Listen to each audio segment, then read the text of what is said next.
Good evening, everybody. We see people joining the room. People are streaming in. We will give it another minute or two. Looks like we're up to about, wow, it's going up fast. We got about 40 participants so far. Thanks for bearing with us. We'll wait another minute or two and get started. Thank you.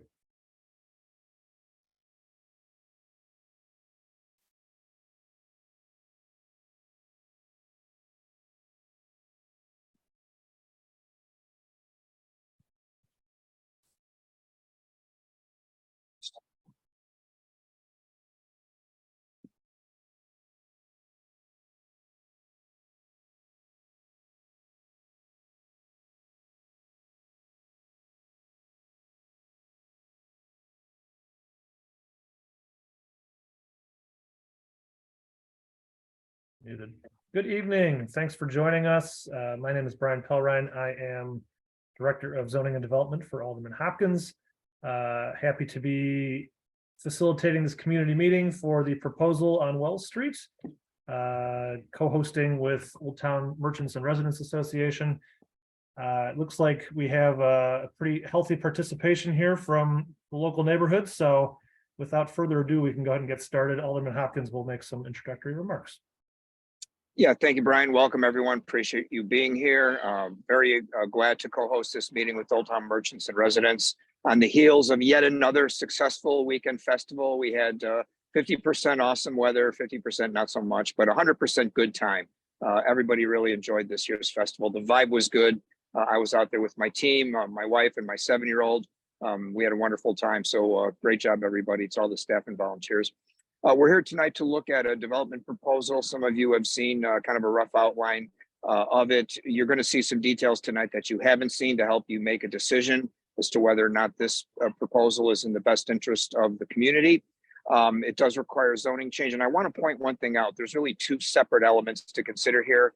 The structure and the use as far as the cannabis dispensary. In most cases, cannabis dispensaries are not subject to this type of zoning review because in most cases they already have the zoning that they need at the outset of the process. That's not the case here.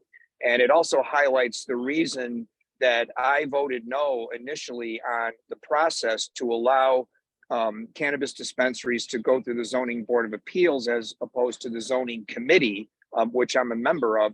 I just think it's important for aldermen to have not only input, but to have final say, veto authority, if you will. In most cases now, we don't when it comes to cannabis dispensaries.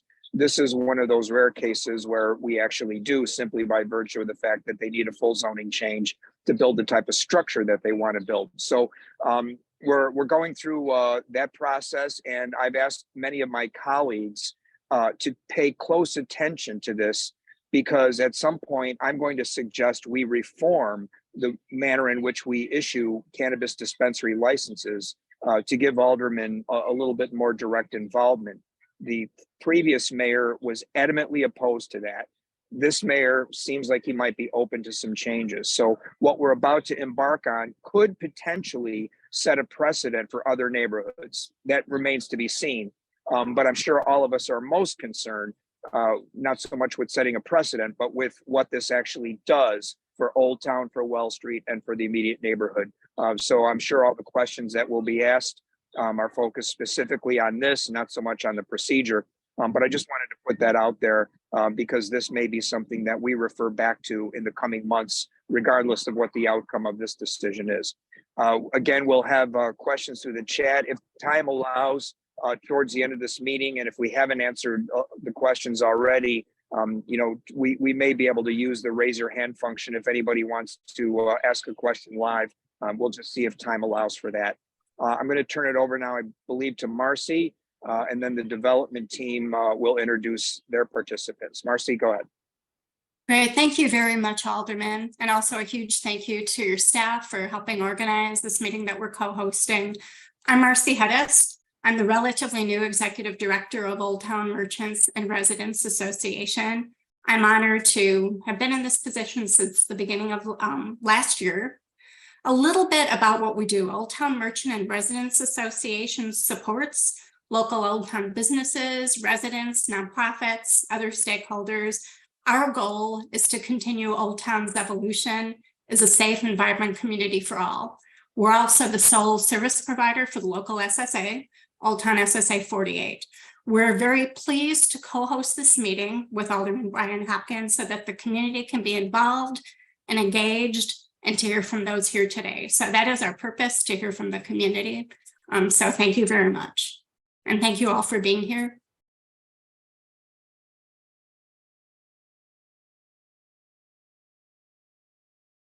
Thank you, Marcy. I think I'm next. So my name is Talar Berberian, and I represent the applicant in this endeavor to seek a zoning change at this address. And I'm here today with a representative of the developer, GLP Old Town LLC, whose name is Zach Wakeman. We're also here with the architecture team from Urban Works, who will take us through the building, the actual building.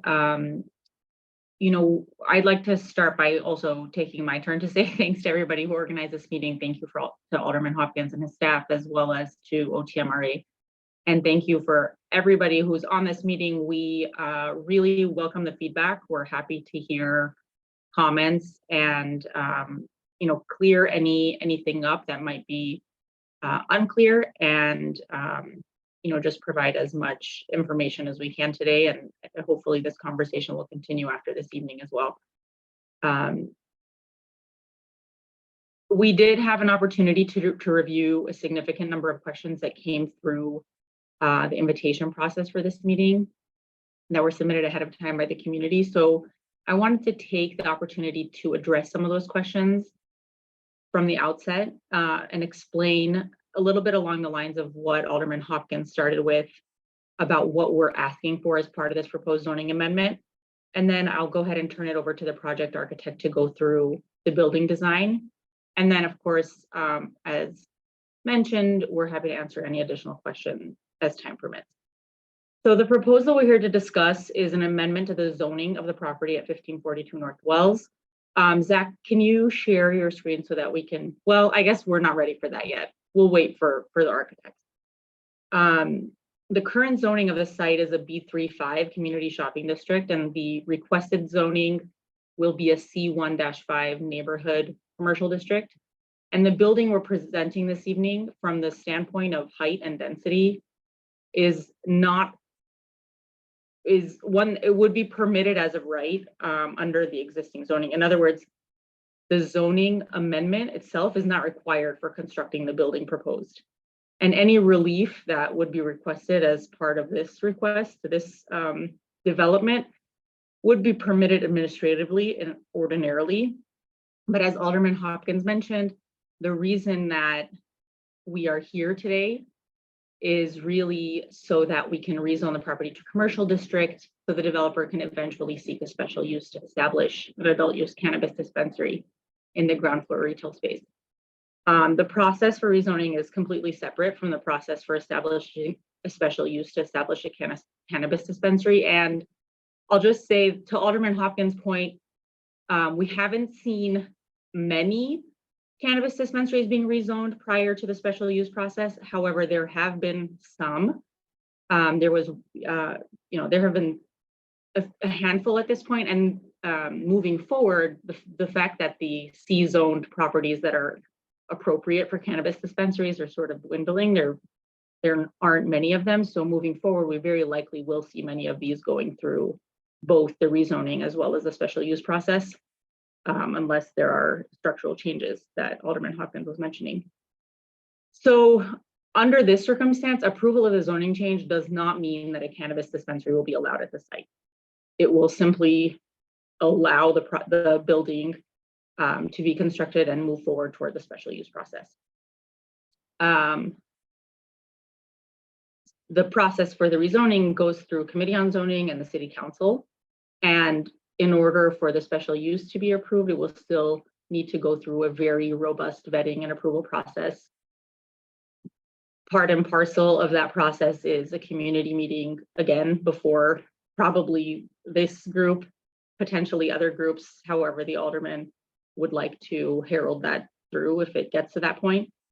And information pertaining to security planning, operations, things like that will be fleshed out and presented at that time.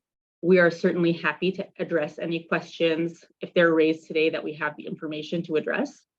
But rest assured that we will be required to conduct additional community meetings as part of the special use process if we get there. There was also a lot of questions in the initial questioning about TOD. We understand that the parking ask at this site is of special concern to many community members.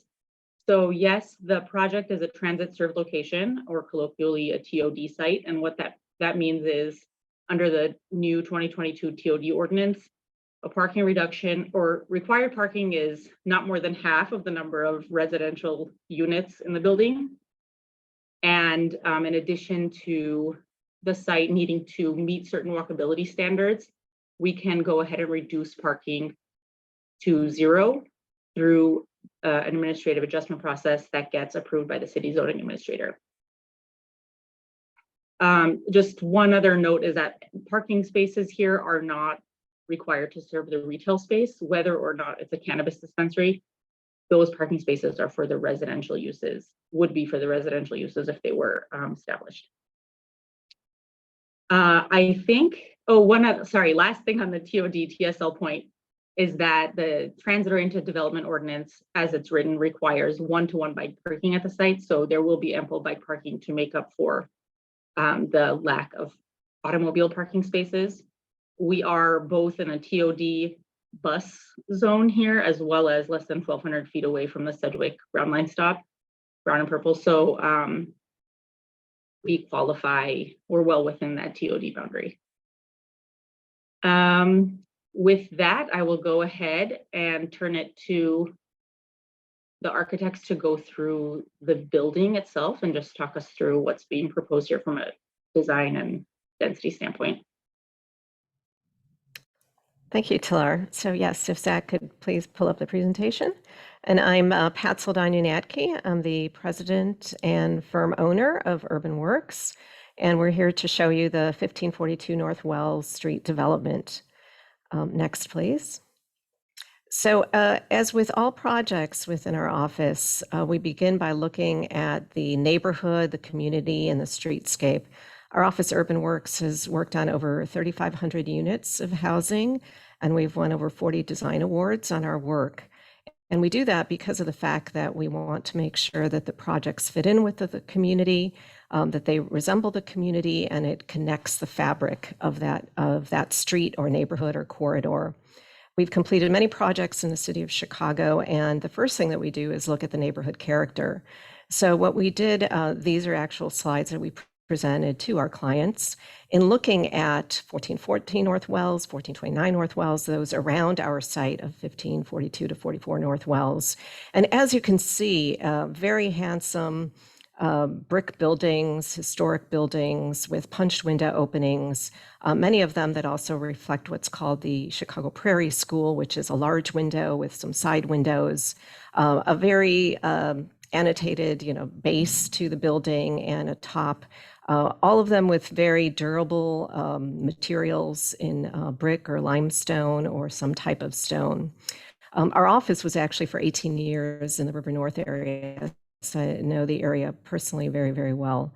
We, of course, want this to be a very walkable pedestrian neighborhood that has shops and activities.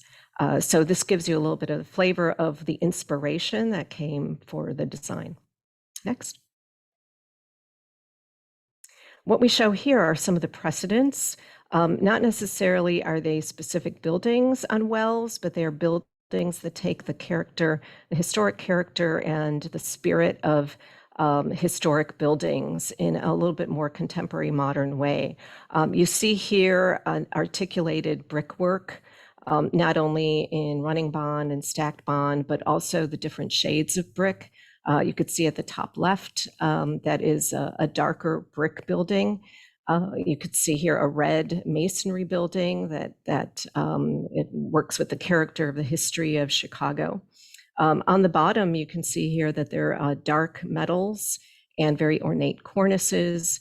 We took all of this as inspiration and looking at the building and what we could do to articulate the building to have it be very elegant and timeless. Next, please. You have here the site, and the bottom picture here is the existing building, the 2-story building and a 1-story building, and the full site that's allocated there in red. As to note, there isn't an actual back alley to this. It faces mainly on Wells Street, and you can see all of the activity. Next. So what we propose is a new 5-story building, which would be very much in keeping with the character, scale, and massing of the existing buildings on North Wells. This 5-story building fits within a 50-foot wide and 103-foot deep lot. We did meet the backyard, so there is no alley, but there is a walkway on the side of the building. The main entry, of course, is on the front facade.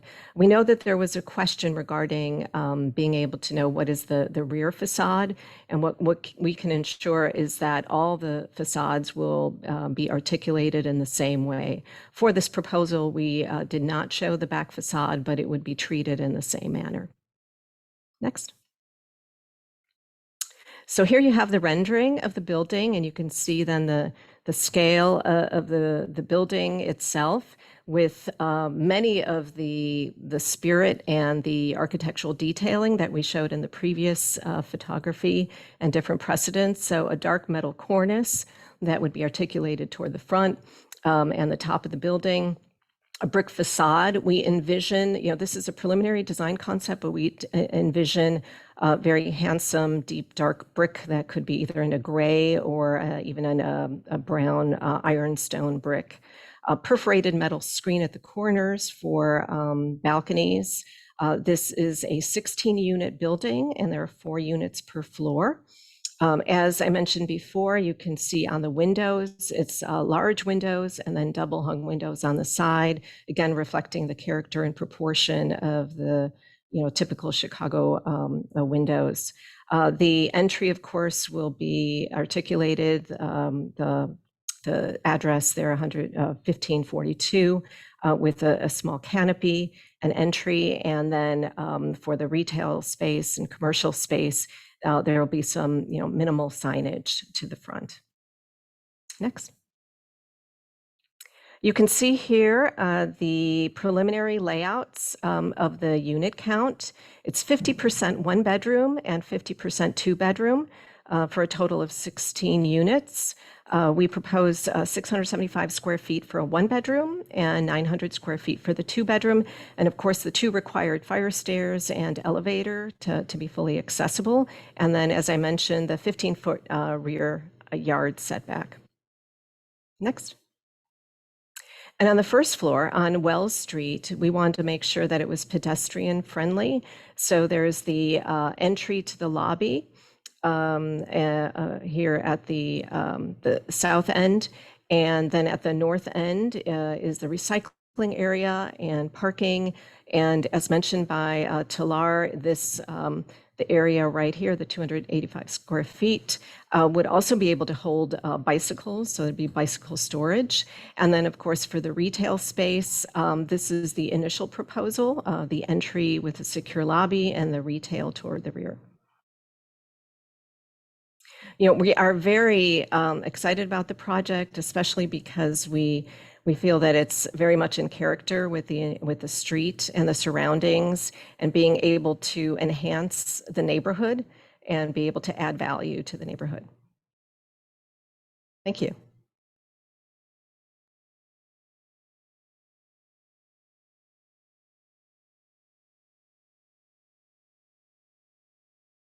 Okay, so we're ready for question and answer. Wonderful.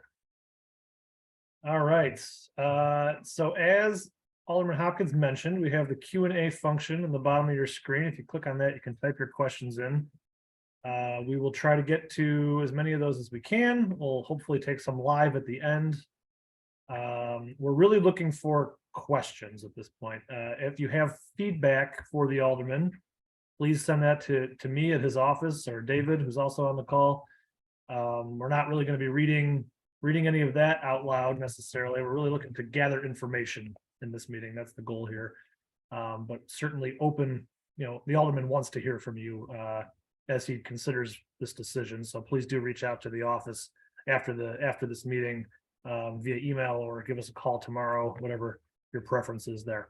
So we have, let's see, question from Sarah. If the developer doesn't get authorization for the dispensary, do they plan to move forward with the building? Zach, why don't you go ahead and take that question? Yeah, for sure. I'll also take a chance to introduce myself. My name is Zach Wakeman, and I'm the managing partner of GLP Old Town. Thank you very much, everybody, for taking time out of your evening to attend this meeting. And thank you to the alderman, staff, and Old Town merchants for hosting us as well, giving us a chance to present this preliminary concept.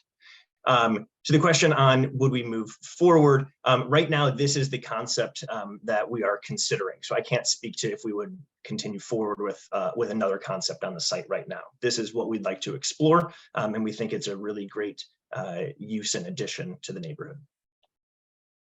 Thank you, Zach. Next question is, who owns GLP Old Town LLC? That would be me, Zach Wakeman. So the managing partner. I've been involved in Chicago real estate for over a decade. As a consultant and investor, right, and development across a bunch of different areas. This is a really exciting project to me. I've always loved Old Town, and having this opportunity, especially to work with a really great team, with Patricia and her team at Urban Works, made for a really exciting project. And I'll just go ahead and add to that, certainly as the process continues, if anything changes, Zach adds some investors, et cetera, we will have to submit disclosures that, disclose that information. So that information will be publicly available to the cities. Can't be a secret. Thank you. There was a question about the zoning. I think, Pilar, you gave a very comprehensive explanation of that. I think I'll try to simplify it here myself. So the lot is currently zoned B35, correct? That's correct. The change request is not a change in density, but a change to a C1 for the use. That's correct. The city of C1. Chicago. Yeah. Yeah, in the ordinance that permitted adult use cannabis dispensaries, they are only permitted in C district and above, not in B district. Correct. And that would be with the special use. So as you mentioned, the secondary process after, if Alderman Hopkins were to approve this zoning change, the secondary process would be for the applicant to go in front of the Zoning Board of Appeals for the special use permit. That's correct. All right, great. Glad we clarified that. Is this condo or rental? I should just stay unmuted. This would be a rental. Thank you. Would you, let's see, there's a question here about brick color. I guess the questioner would like to know how you came to that color of brown. Well, it's still a concept, but we wanted a dark, rich brick color that goes with the neighborhood, and it's also indicative of Chicago and the Chicago buildings. Thank you. Is it possible that the dispensary will also be medical in addition to recreational? I believe most dispensaries serve both medical and recreational users. I don't think that's the decision that's been made at this stage. Zach, do you agree with that? Okay, thank you. There's a question here about trash removal since there is no alley. So what is the plan for the dumpsters? So those were shown in the plan on the first floor, and so there is a dumpster location there. Maybe we could pull that slide up again for the person who asked that. Yeah, give me one moment. I'm happy to put one. Absolutely. We'll just keep the presentation up because there may be slides you want to refer to for some of these. Sure. While we find that slide, the next question, how does the height of this building compare to the apartment building directly behind it?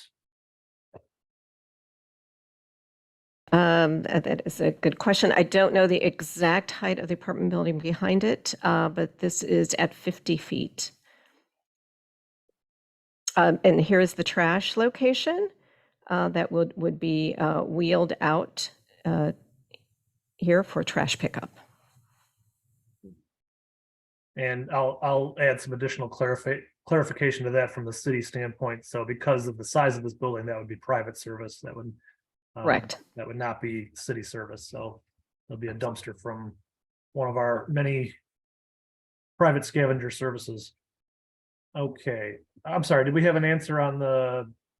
I was reading through questions here. Did we get an answer on the apartment building directly behind, or we're looking into that?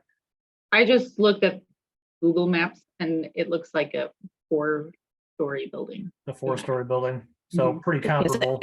I think. And we are 5-story. This would be 5-story. Yeah. Mhm. Okay. So approximately 10 to 12 feet taller. Correct. Great. Thank you. Okay. Let's see. What are the proposed hours of operation for the dispensary? I will ask Zach to confirm, but I do not believe that that detail has been decided. So at this point. undetermined at this point. Correct. Okay. Do you guys know offhand what hours are permitted? Yeah, state law allows for dispensaries to be open from 6 a.m. to 10 p.m., but we don't have any specific hours to propose at this time. Thank you. Okay, we have a question here on the architecture. What buildings were considered as part of the design process? This building reflects contemporary and newer buildings, but not the history of the community. See, for example, Burton Place. Were the artist communities, I assume this person meant to say, were the artist communities considered? That's a great question. So we did, as we saw in the slides that we showed, we did look at specific buildings down wells within the community.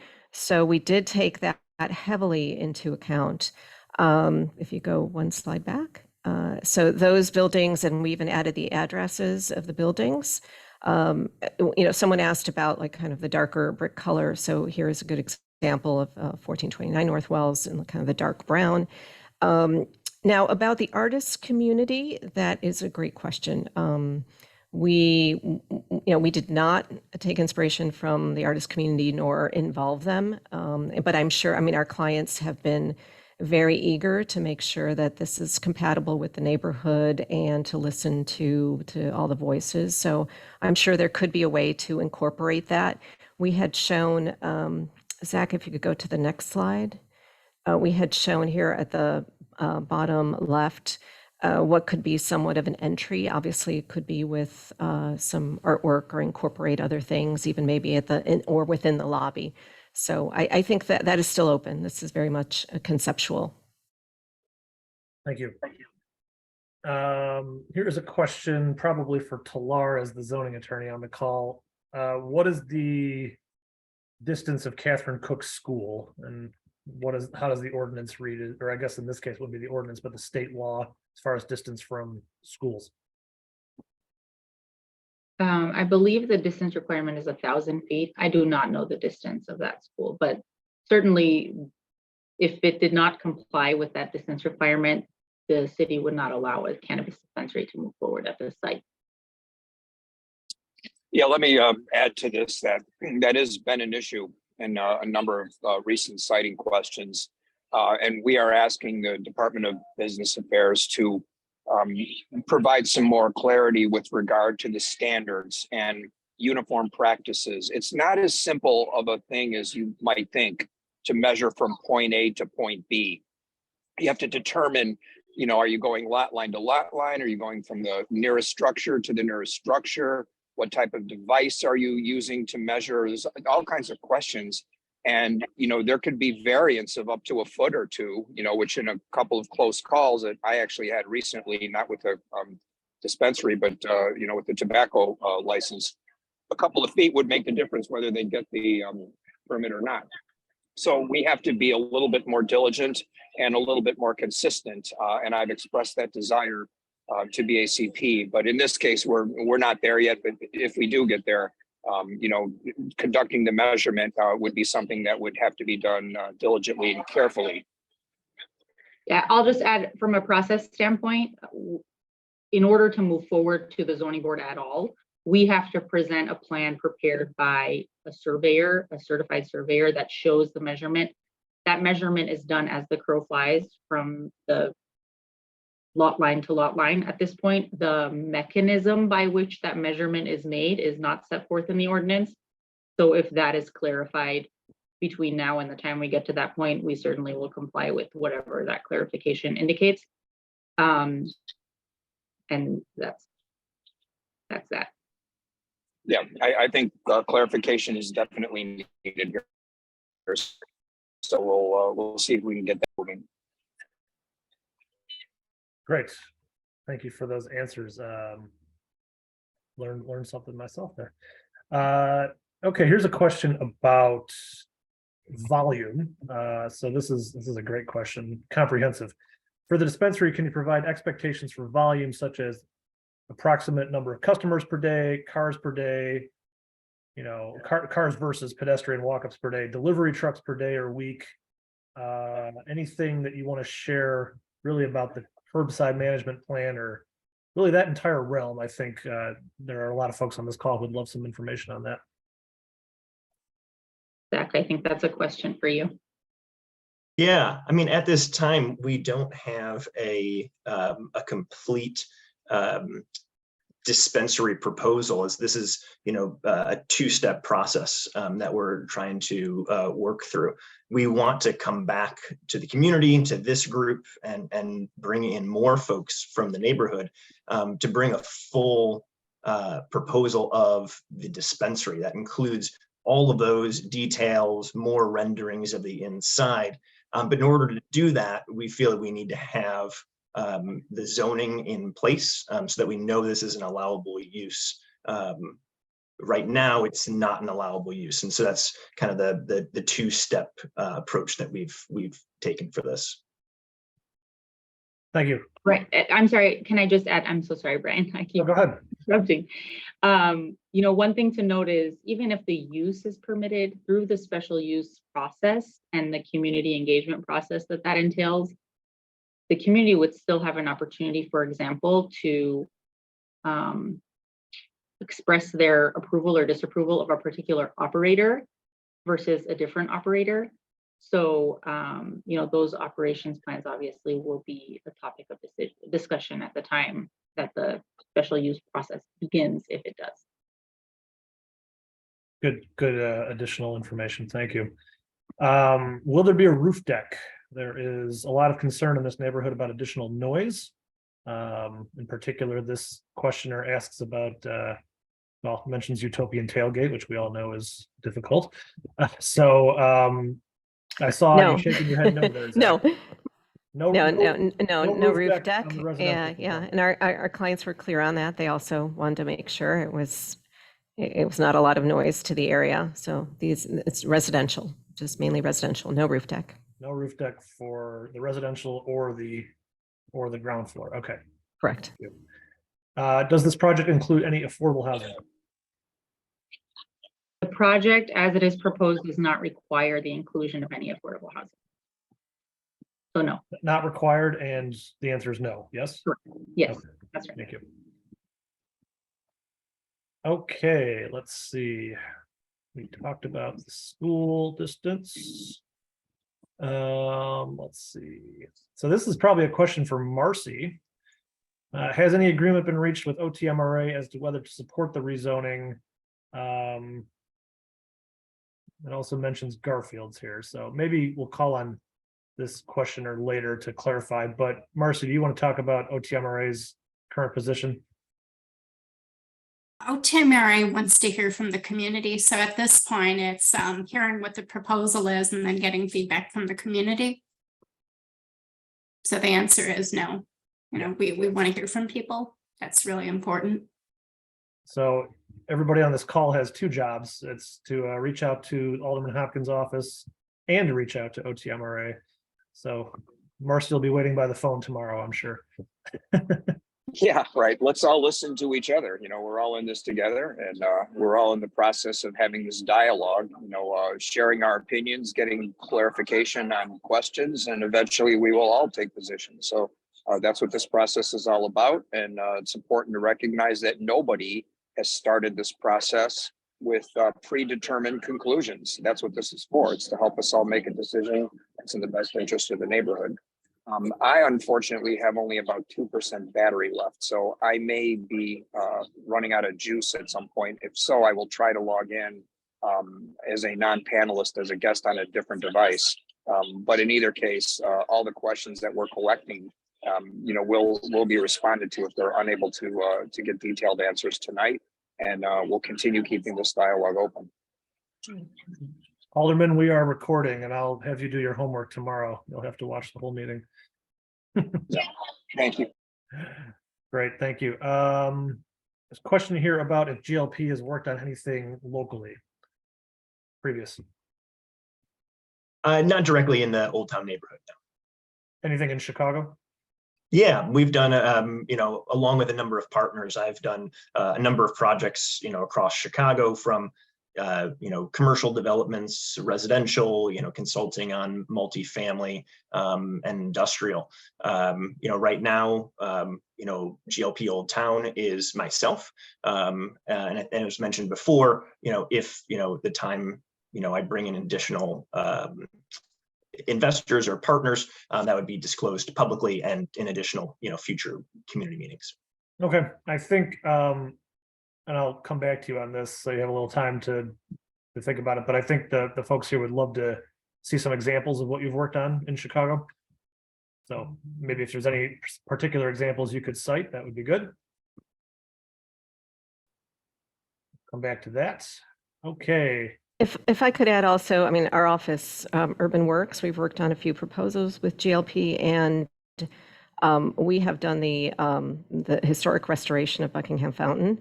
We've also worked to landmark, create a Chicago landmark for the West Pullman School in West Pullman. So we've done quite a bit of historic preservation also. So we very much, you know, care and are considerate of the historic character of the neighborhood.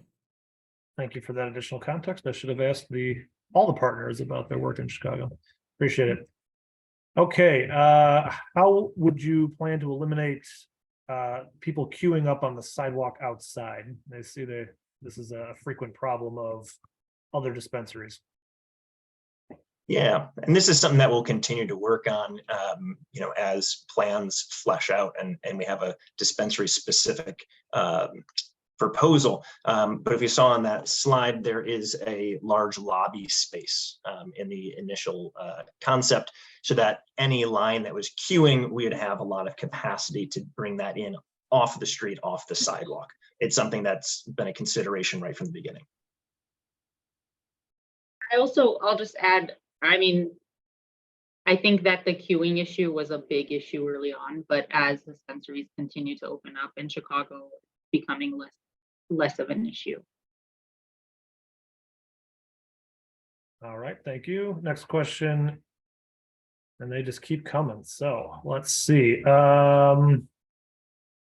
If new investors are involved after approval, what is the, I guess if you could explain the process for how that is disclosed? At the time of application, both for the rezoning as well as for the special use, we will be required to submit disclosures that discloses any investor that has a 7.5% or greater interest in the applicant entity. If after the establishment of the use, investors are added, that is, you know, business says there's nothing obviously preventing any applicant from doing that. Yeah, that's the response. Thank you. I'm also answering some of the easier questions in the chat here, so I apologize. Okay, let's see. Oh, that's a good question. Will shared rental housing be allowed in the residential portion of the building, such as Airbnb? That's a great question. It's honestly, it's not something that that's come up as a consideration at this point in the process, but we're making a note of that. That's a great question to consider, and we'll bring back more information on that. Okay, very good. And for those who are interested in that, it is possible to have entire buildings banned on that list if the building voluntarily does so. So that might be something to consider as well. Okay, this question was answered. Let's see. What community groups have you met with about this proposal thus far? Anybody other than OTMRA? This is the first community meeting we've had on this project. Very good. Right, and Sorry, somebody else wanted to add something there? yeah, Martha. sorry about that. I just Go wanted ahead. to clarify too, that there hasn't been a meeting with OTMRA either. That, that hasn't happened yet. The idea is for this to happen in a transparent, open community meeting.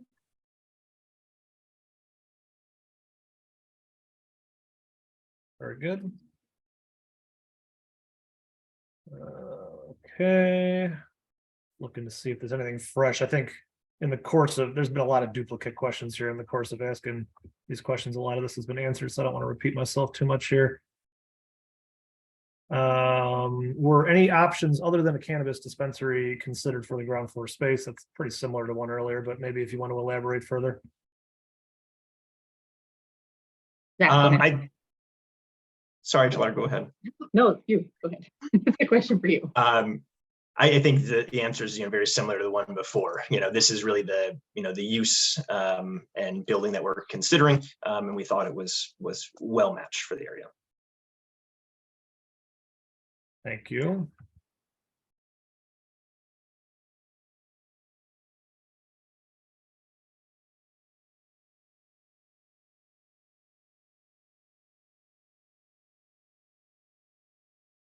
All right, 1 second.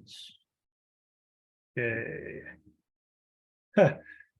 Was there a dumbwaiter in the plan there? Somebody wants to know what the dumbwaiter is going to be used for. Great question. Yeah, there is part of the consideration is how much space the first floor retail tenant would need, and so that is potentially a connection down to basement storage space. Thank you. Here's a question about timing. What is the timing of when a decision will be made to proceed or not? I'll take that one.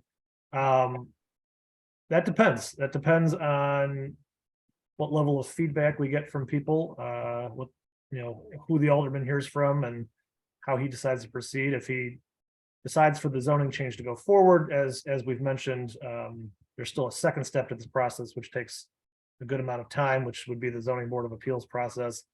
So we're not going to let it, the alderman's not going to let it hang out there. He will certainly try to come to a quick decision for everybody's sake, one way or another, but we'll certainly leave plenty of time for people to give their feedback to the office and to OTMRA.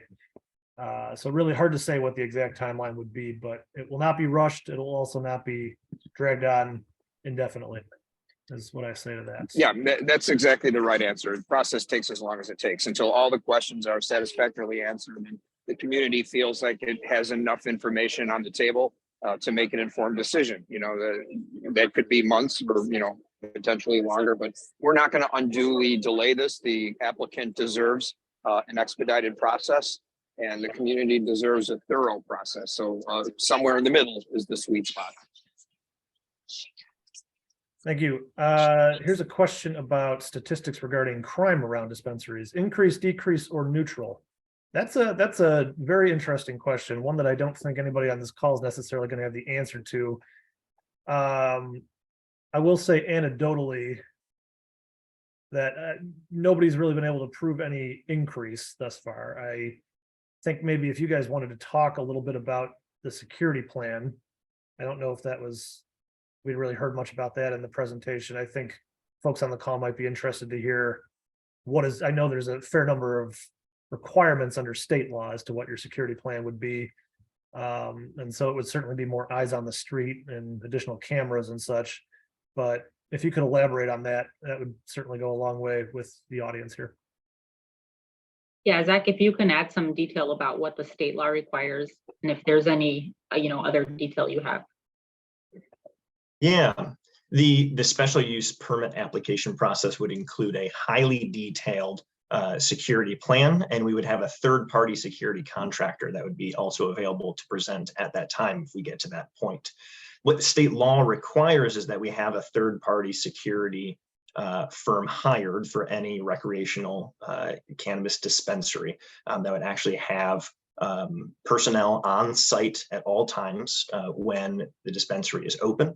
You also have to have a tremendous amount of technology and camera coverage, covering every area, both inside and outside of the dispensary. And those cameras would then be connected to the Chicago Police Department. So there is a lot of security that goes along with any recreational cannabis dispensary as required by law. And again, we would have a site-specific, highly detailed security plan if we had the chance to come back and talk about special use permit. Thank you. On that same vein, there's a few questions here about the public consumption of cannabis, in particular in front of the property. How would that be handled? Yeah, it's strictly prohibited, across the board. It's, enforced by Chicago police. It would be enforced by our, any, private security. Folks can be flagged and banned from the dispensary. Absolutely. It's not something that's allowable. It's not something that we want to see, that anybody wants to see. And that's why the law was crafted that way. Thank you. Yeah, I do want to point out that hasn't been a problem in any of the existing dispensaries. That was an initial concern when we first started doing this, that people were going to be smoking weed, in the dispensary and on the sidewalk outside the dispensary. It just hasn't happened. People are buying the smokable product and they're taking it to wherever they are going, home or parties or, on the CTA. Unfortunately, that's actually a problem. But what they're not doing is trying to smoke it in the store, or they're not walking out of the store and lighting it up on the sidewalk. That it simply isn't happening. On that topic too, maybe we should talk a little bit about the difference between a state licensed dispensary versus these, there's been a few of them in Old Town already, these head shops that have, they advertise CBD product. Maybe Talara, you might be the one to cover that and talk about the difference between the two, the difference in requirements, the difference in general aesthetic, and just responsibility for operation. Yeah, I'm happy to address it as far as I know, and then I'll let Zach elaborate. I have heard the reports about those, incidents at various head shops where there have been sales to folks who should not be sold product. There have been incidences of contaminated product causing, health problems for folks. Fortunately, the adult use cannabis facilities that are licensed by the state of Illinois, the product is regulated extremely heavily. Any product that is disposed of has specific requirements for the disposal of that product. The packaging is very heavily regulated. Nothing comes in and out of a dispensary that's, grown there or packaged there. It's all transported by licensed transporters. It's grown by licensed growers. And so honestly, it's a much safer and more reliable way to sell cannabis products derived from cannabis. I do not know the extent to which those head shops are selling whatever they're selling that's causing problems, are doing so legally. I do not believe it is being done legally, but I don't have information to that effect. Zach, do you have anything to add to that? Yeah, the only thing I'll add is that, as you go into any dispensary, across Illinois, you have to go first into a, kind of publicly accessible lobby space and provide proof of age to even get further into the store, into the limited access area. No one under the age of 21 is even allowed in those spaces. And I think Talar hit it very well, saying this is a highly regulated industry where only tested product moves in or out of a dispensary. And it makes for a very well controlled environment to ensure that, folks who should not have access to this absolutely do not. I'll add one thing, with the proliferation, or let's not use that word because it's not easy, certainly not easy to establish an adult use cannabis dispensary in the city of Chicago, but as more regulated and licensed adult use cannabis dispensaries show up in the city of Chicago, hopefully the demand, it will regulate the market such that there is less incentive for illegal operators or folks who are doing things that are dangerous to continue operating the way they are. We could easily have a 2-hour meeting just on this topic alone. Yeah. And I will just say this is a state-created issue and it needs a state-created solution. You have on one hand a highly regulated industry, as council has said, everything from the production to the distribution to the retail sale and use is tightly regulated, inspected, and controlled. And then you have these neon marijuana leaf CBD stores that are not regulated at all. People have gotten sick from using these products that have all sorts of unknown mystery additives to them. It's a real problem and we need to fix this. We need to fix this now. And I've been putting pressure on our state legislature to address it because there's very little we can do as a city government other than, sound the alarm. It's a real problem. In other jurisdictions, people have actually died from ingesting cannabis derivative oil with toxic byproducts mixed into it. There was a recent death in New York, actually. So it's just a matter of time before it happens in Chicago, and it needs to be addressed. Thank you. So on the topic of those other locations, where is the closest actual state licensed dispensary to this location? The closest current dispensary? Yes. Or approved? I think the closest one just got approved in Lincoln Park. I want to say it's on Elston Avenue. That was just moving its way through the zoning process. It's tough to kind of put your finger on it because this is something that's very new, right, in Illinois and Chicago still. And there's a lot of groups that are working their way through the process, new folks every week. A lot of it is pretty accessible. We all have community meetings like this to get the conversation started. And I'll just add one thing to that. Sometimes locations that are approved through the zoning process don't end up opening because they are beat out by a licensee that's too near or whatever it may be. Yeah. What is the distance, Talar, that's allowed? So currently there is no distance requirement for social equity applicants. For non-social equity applicants, I believe you have to be 1,000 feet away from the nearest. I believe you are correct. And since you brought up social equity applicants, if you could maybe explain that for the audience. Zach, do you want to take that question? That's a state law question. I'm happy to address it, but. Oh yeah. So when the state expanded and opened up the recreational cannabis market, they established a social equity program and scoring system for folks to come in and apply for those licenses. So the first round of 185 licenses that were issued last July went out to groups that qualified as social equity, and you could qualify in a number of different ways through ownership and employees. I'm not going to have an exhaustive list of what that is. So there are kind of the social equity folks that the entities that won licenses and were issued licenses last summer, and then there's the legacy market folks that started as medical cannabis dispensaries that have been around, for almost a decade in the state. Thank you. I've had a few people point out real quick, just for your information, that I see St. Joe's is actually probably closer than Catherine Cook. So FYI, as you're looking into that process further, as far as what that distance is. So that's done. Let's see. There's been a lot of questions about, and this is something we hear in our office frequently. beyond just this application, you know, the general concern about late night life on Wells Street.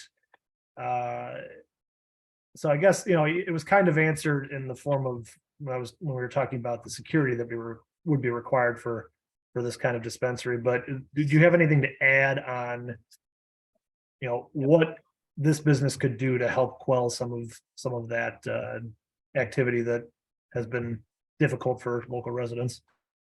Yeah, we're not proposing any sort of entertainment venue. You know, state law requires that, you know, any dispensary close by 10 p.m. At the very latest. There's no consumption on site. We really look at this as a highly regulated specialty retail store. Thank you. All right, here is a question about permit parking. Trying to make sure I understand it correctly. I think the question pertains to if the residential portion of the building would be eligible for residential permit parking. I'll kick that one to Alderman Hopkins if he's still with us, otherwise I can take it.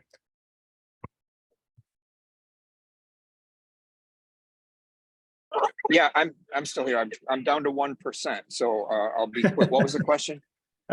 Relating to residential permit parking, if the residential portion of this building would be eligible for local Yeah, zone. no, if it comes down to that, we would take steps to prohibit the residents from accessing zone parking. There just simply isn't any additional capacity. I mean, where would we put them? You know, Wheeland or North Park, or certainly not on Wells. That's not an option. So no, we would have to address the parking issue with another means, because on-street residential zone parking just wouldn't be an option for this location. Thank you, Alderman. Okay, this was answered. Seeing if we have any fresh ones here, and I do apologize if somebody has an open question and we haven't gotten to it. It's very hard to manage all these. We should have some time to call on people live and at the end here, but let's see, that was answered. That was answered. That's just rude. Let's see. Answered. Like I said at the beginning of this question and answer session, if you have feedback to provide, we will absolutely make sure that the alderman sees that and that it's considered in any decision that's made. He has not made a decision at any point on this as to whether he's going to allow a zoning change. So please do send that feedback to our office via email or give us a call. Putting that in the chat box here is not necessary at this point, because they're trying to get through the information seeking questions at this time. Let's see. Here's a question about the park directly across the street. Have you considered that in terms of managing it, managing people going to it? You know, let's talk about the park. Is the question about the park as it pertains to the cannabis dispensary, whether people will purchase product and go to the park and use it? I think that is the gist of it, yes.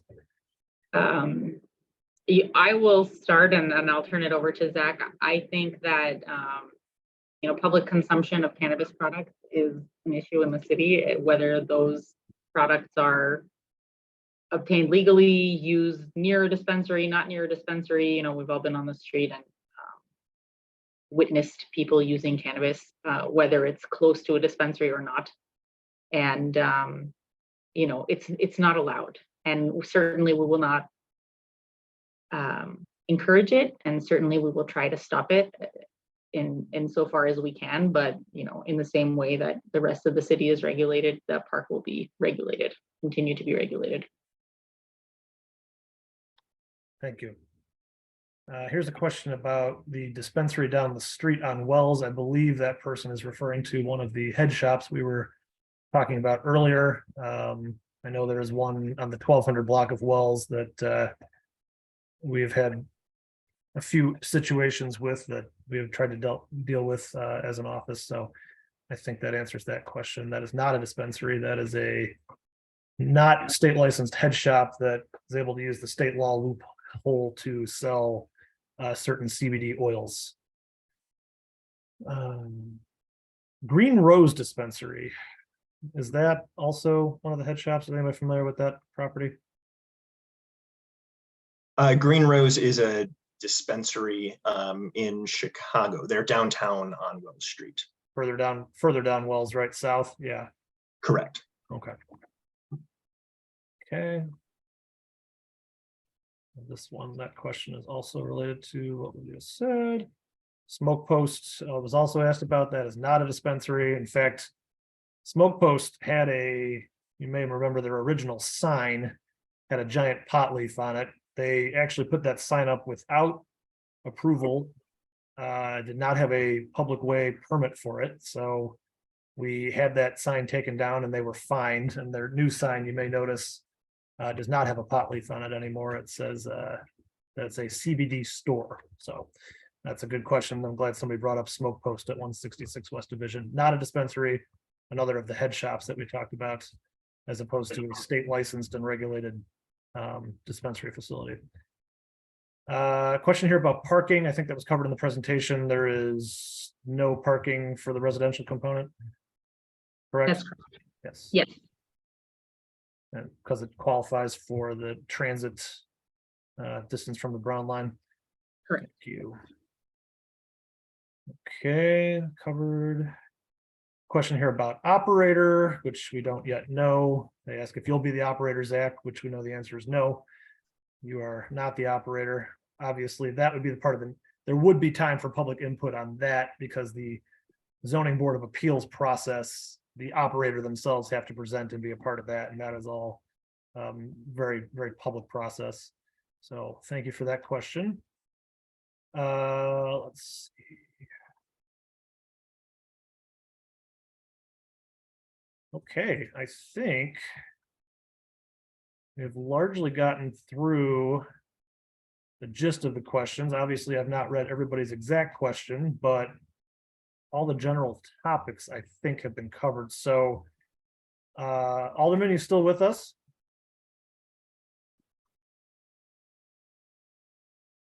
I am, yes. You would we like to open it up to questions with the hand raise function at this time? Yeah, I think that's fine. I may not be able to respond to them. Like I said, I think my phone's going to die in about 30 seconds. But yeah, we have a few extra minutes. If anybody wants to raise their hand, go right ahead and we'll do our best to address it. All right. And like I said, we'd prefer to keep it to questions and not editorial.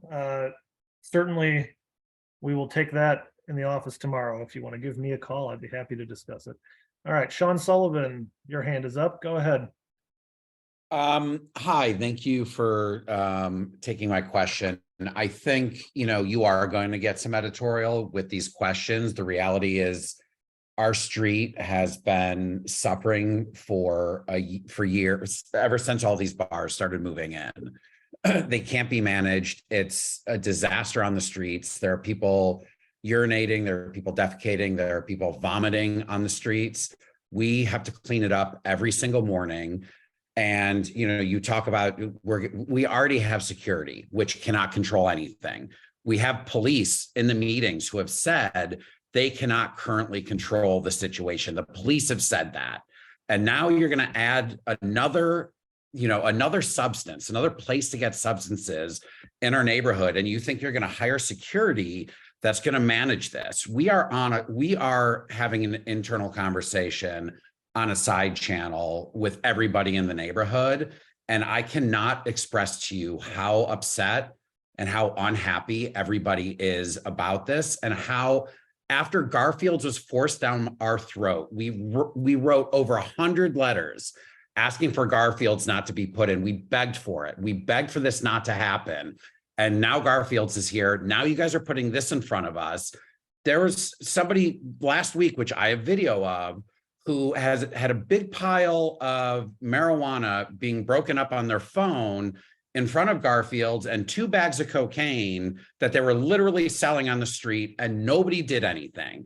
And you think that you're going to have some security force that's going to manage a situation with adding yet another place to distribute a substance on this street that is already so volatile, and you have so many people on the street who are so upset, and it's impacting everything. It's impacting our quality of life. It's impacting our mental health.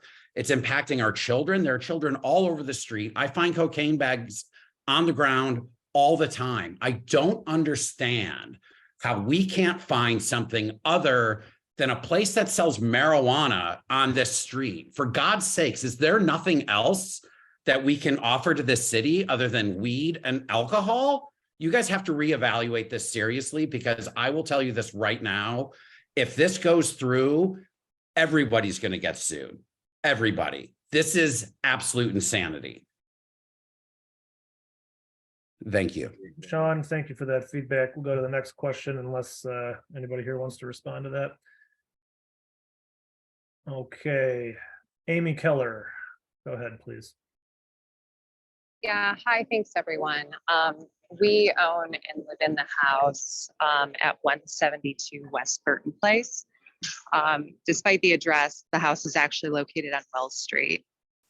Its west facade is entirely on Wells. We have people in front of our house smoking marijuana every day, and we don't even have a dispensary down the street yet. The SSA private police are in the park every day on the weekends, and they can't control it. And we're also calling the cops repeatedly, and nothing's being done. I'm wondering if the developer has spent any significant amount of time on Wells Street on a weekend night to see just how crazy it gets in our neighborhood, to really understand the impact that a dispensary is going to have. Because I really think it's important before proposing this, that the developer understands what we go through every single weekend, living on what's supposed to be a fairly peaceful park that was designed for the explicit purpose of dividing the commercial interests on Wells Street from the residential interests to the east of Wells Street. The problem is that park is being invaded by people using marijuana and alcohol on a pretty daily basis, and especially on the weekends. So going back to my question, has the developer spent a significant amount of time on the weekends, especially at night on Wells Street, to understand the impact that such a dispensary would have on our lives? Thank you. Thank you for your question. Zach? Yeah, Amy, thanks for your question. I have spent a lot of time in Old Town, over the years, both during the week and on the weekends. And I think that, the problem that you're describing is something that crops up everywhere in the city, in the suburbs, and we've seen it even on CTA buses and trains. I don't think, we're going to be able to, solve that problem, but I fully agree with you that there shouldn't be public consumption. If it's something that you choose to do, it should happen where it's legally allowable, in a private space. And so going back to my question, have you considered the impact that a dispensary would have, further exacerbating that issue? That is really my question.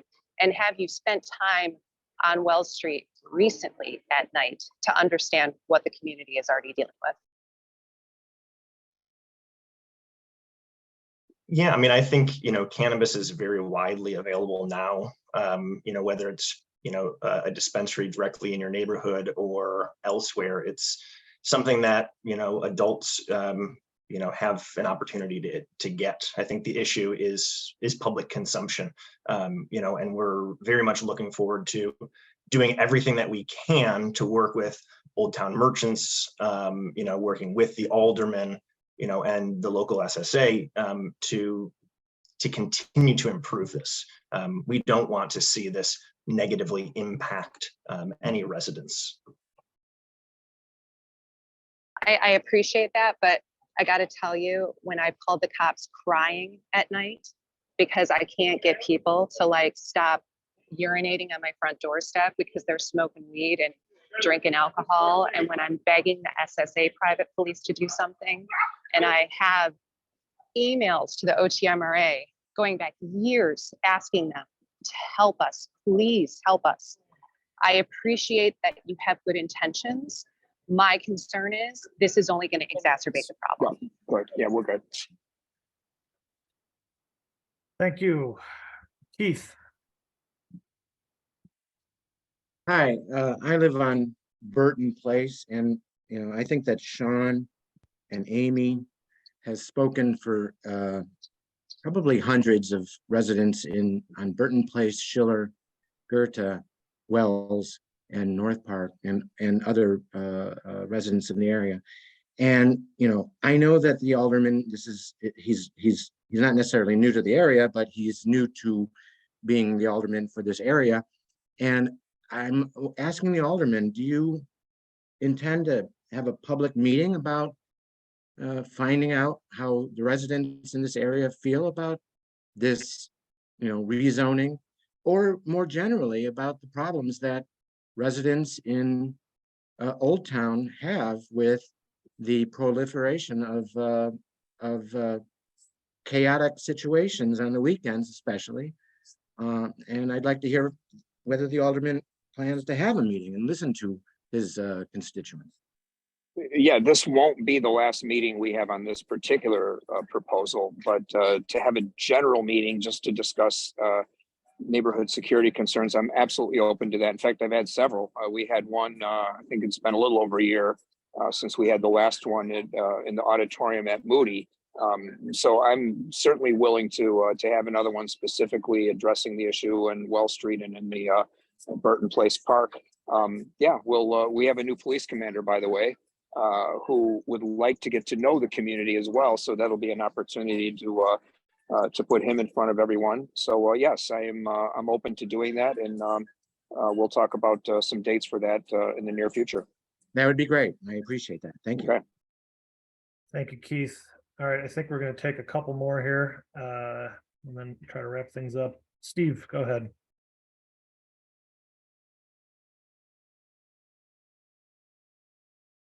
Okay, yeah, this is Steve Freeman, and I thank you for taking my call. I'll be real quick. I've lived in the neighborhood for, I don't know, 30 years or so.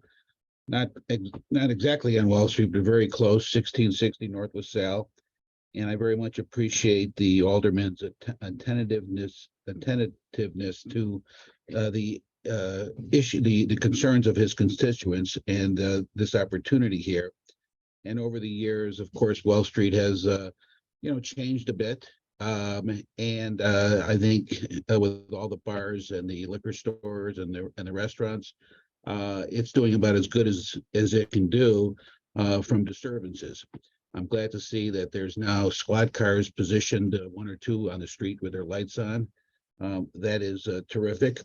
The street is so congested, especially on the weekends.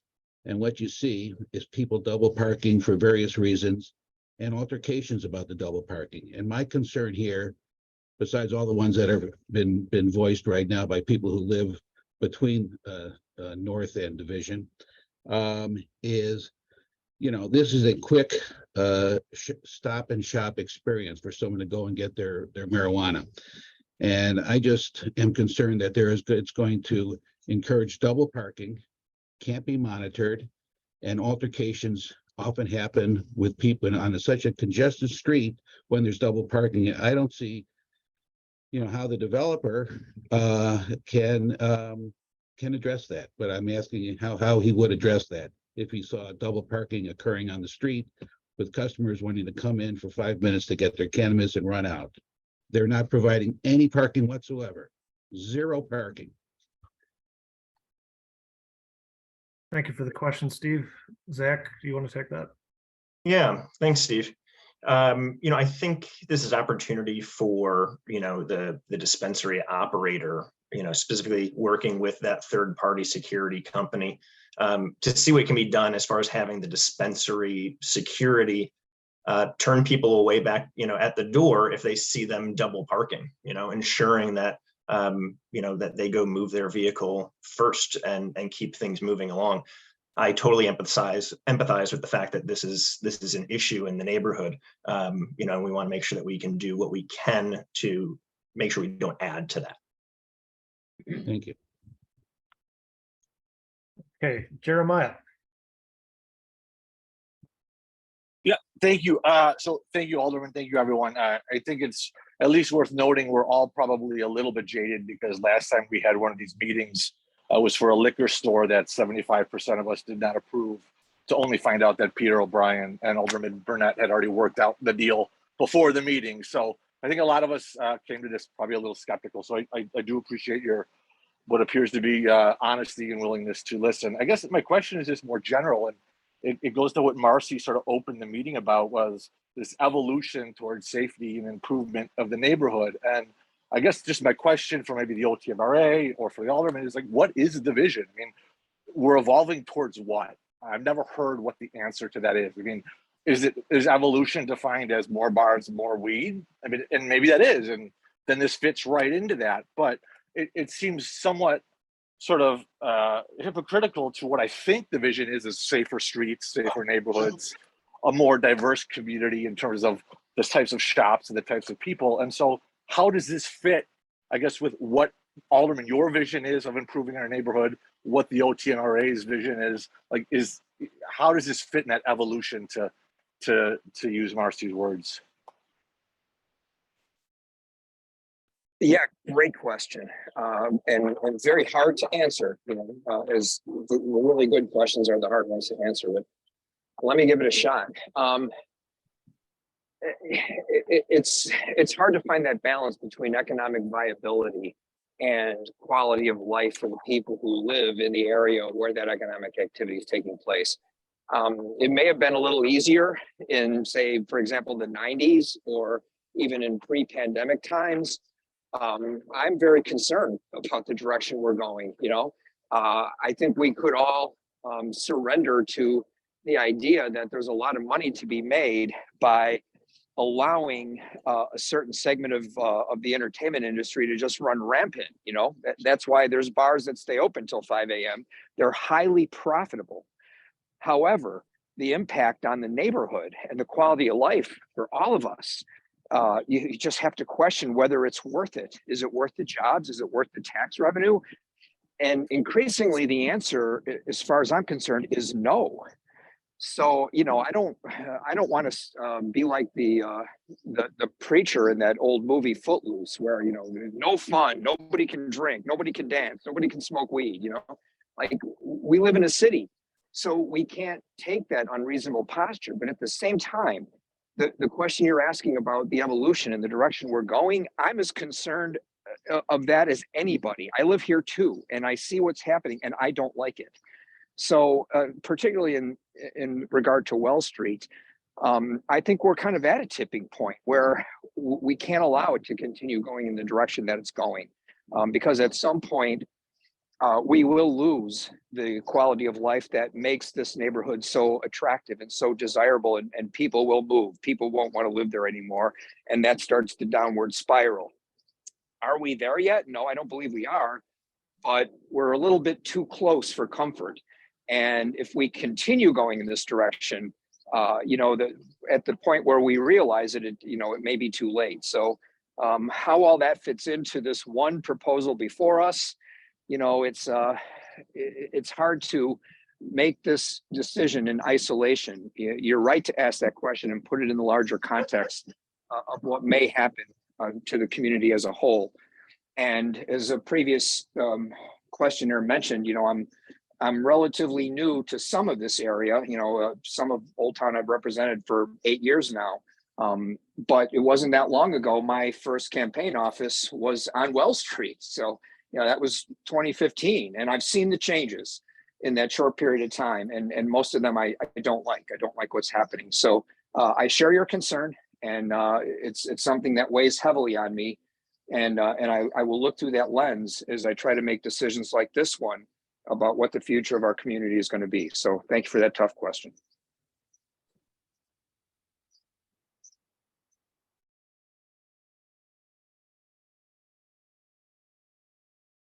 If I could add too, what's very helpful for OTMRA is if people could email us questions and input at our email address to make sure that we've accurately captured both questions. and input. Would it be okay if I give our email address so that everybody has that? By all means, please.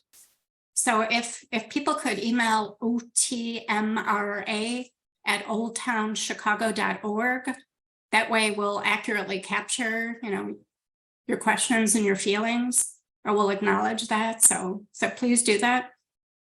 And I may as well give ours at this moment as well, if you don't have it, or you could just respond to the community notice you might have received for this meeting, but it's ward02@cityofchicago.org. And otherwise, please feel free to give us a call or look at aldermanhopkins.com to get our contact there. Looks like we have, oh, I'm sorry, Ann, I called on you and then you didn't get a chance to ask your question. Go ahead, Ann. I attended this meeting because I thought we don't need another dispensary. But I really didn't understand the difference between a state dispensary and the head shops. We're complaining about somebody that's going to close at 10 o'clock and have a state regulated business. I understand everyone's concerns, but someone mentioned cocaine. That has nothing to do with this. The liquor stores stay open, the bars stay open on weekends till 4 o'clock. This is not, it's not the same situation. Do we want to have something that's strictly controlled as an alternative, or do we want to let everything run amok? That's my opinion. I've changed tonight and I just want to express my opinion. Thank you, Ann, for that feedback. That's good to hear. All right, one final question, Henry. Hey, well, thanks for having this Zoom meeting. It's good to hear all these opinions over the internet. I guess I have a question more about the design than anything. So this is more for Patricia. When you're designing a build so high, I suppose not relative to most of its neighbors, the exception being Zanies. But when you're making a design that's so high, the question becomes, why not build it higher, right? Would you, since it sounded like maybe you precluded the idea of a rooftop that's connected to the program, but did you perhaps, or would you consider maybe creating a sort of lounge or lofted smoking environment, which would take the potential users of this product off of the streets, or is that too technical and complicated? Henry, thank you. We sat on many meetings with our clients with GLP, and they were clear that they wanted this to keep in character with the residential component of the neighborhood, and did not want a rooftop or other areas for people to congregate. So no, we didn't think about some other type of smoking room, et cetera.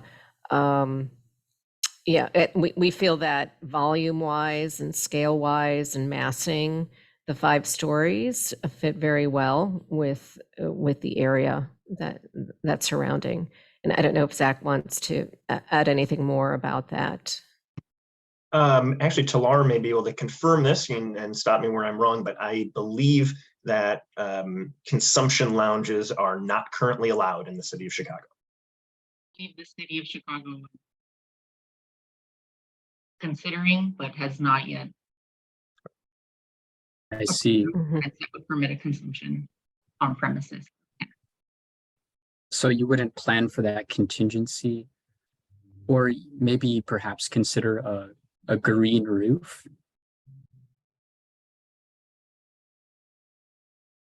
No, that's not part of the plan at this point. No. Cool, thanks.